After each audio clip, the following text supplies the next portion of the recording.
ചക്രക്കസേരയിലിരുന്ന് വനാതിർത്തിയിലെ വലിയൊരു പ്രതിസന്ധി പരിഹരിക്കാനുള്ള പരിശ്രമത്തിലാണ് 5ാം ക്ലാസ് വിദ്യാർത്ഥിയായ അർണവ് പ്രവീൺ. കാരാക്കുറുശ്ശിയിൽ നടക്കുന്ന മണ്ണാർക്കാട് ഉപജില്ലാ ശാസ്ത്രോത്സവത്തിലെ സാമൂഹിക ശാസ്ത്രം പ്രവൃത്തി പരിചയമേളയിലാണ് ശാരീരിക പരിമിതി നേരിടുന്ന അർണവ് മത്സരിക്കാനെത്തിയത്. സുഹൃത്തും സഹപാഠിയുമായ അഭിജിത്ത് സന്തോഷിനൊപ്പം ചേർന്നുള്ള അർണവിന്റെ പുതിയ പരീക്ഷണത്തിന്റെ വിശേഷങ്ങൾ കാണാം.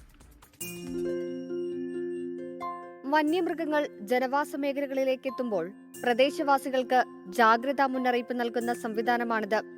വന്യമൃഗങ്ങളുടെ സാന്നിധ്യം ഒപ്പിയെടുക്കുന്ന സെൻസറുകൾ ലൈറ്റുകൾ തെളിയിക്കുകയും ശബ്ദം മുഴക്കി ജാഗ്രതാ നിർദ്ദേശം നൽകുകയും ചെയ്യും.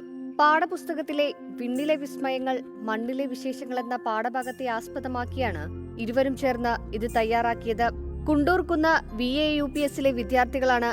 അർണവ് ഇതിനു മുമ്പും ശാസ്ത്രമേളകളിൽ മത്സരിച്ചിട്ടുണ്ട്. A ഗ്രേഡും 2ാം സ്ഥാനവും കരസ്ഥമാക്കിയിട്ടുണ്ട്. മറ്റു കുട്ടികളെ പോലെ നടക്കാൻ കഴിയില്ല. രക്ഷിതാക്കളായ ദിവ്യയും പ്രവീണുമാണ് അർണവിനെ എല്ലായിടത്തേക്കും കൊണ്ടുപോകുന്നത്. ഈ വർഷമാണ് അർണവ് ചക്രക്കസേര ഉപയോഗിച്ചു തുടങ്ങിയത്. കുണ്ടൂർകുന്ന് TSNM ഹൈസ്കൂളിലെ അധ്യാപിക കൂടിയായ അമ്മ ദിവ്യ സ്കൂളിലും അർണവിന്റെ എല്ലാ കാര്യങ്ങൾക്കും ഒപ്പമുണ്ടാകും. അർണവിന് കൂടുതൽ താല്പര്യം ഇലക്ട്രോണിക്സുമായി ബന്ധപ്പെട്ട ശാസ്ത്ര സാങ്കേതിക കാര്യങ്ങളിലാണ്. അവൻ ചെറുപ്പശ്ശേരി സബ് ജില്ലയിലെ ഇതിനുമുമ്പ് സോഷ്യൽ സയൻസിൻ്റെ ഫെയറിൽ പങ്കെടുത്തിട്ടുണ്ടായിരുന്നു. അന്ന് ഗ്രേഡൊക്കെ കിട്ടിയിട്ടുണ്ടായിരുന്നു, സെക്കൻഡും ഗ്രേഡൊക്കെ കിട്ടിയിട്ടുണ്ടായിരുന്നു. ഈ പ്രാവശ്യം ആദ്യമായിട്ടാണ് മണ്ണാർക്കാട് സബ് ജില്ലയിൽ പങ്കെടുക്കുന്നത്.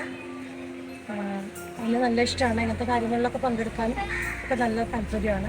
അധ്യാപകരുടെയും രക്ഷിതാക്കളുടെയും സഹപാഠികളുടെയും പ്രചോദനം കൊണ്ട് കൂടുതൽ പരീക്ഷണങ്ങൾക്ക് തയ്യാറെടുക്കുകയാണ് അർണവ്. 24 പാലക്കാട്. ലോകത്തെവിടെയായാലും ഏത് സമയത്തും 24 വാർത്തകളും ഓഗ്മെന്റഡ് റിയാലിറ്റി പാക്കേജുകളും എക്സ്പ്ലെയിനറുകളും വിശദമായി കാണാൻ ഞങ്ങളുടെ യൂട്യൂബ് ചാനൽ നിങ്ങൾക്ക് സബ്സ്ക്രൈബ് ചെയ്യാം.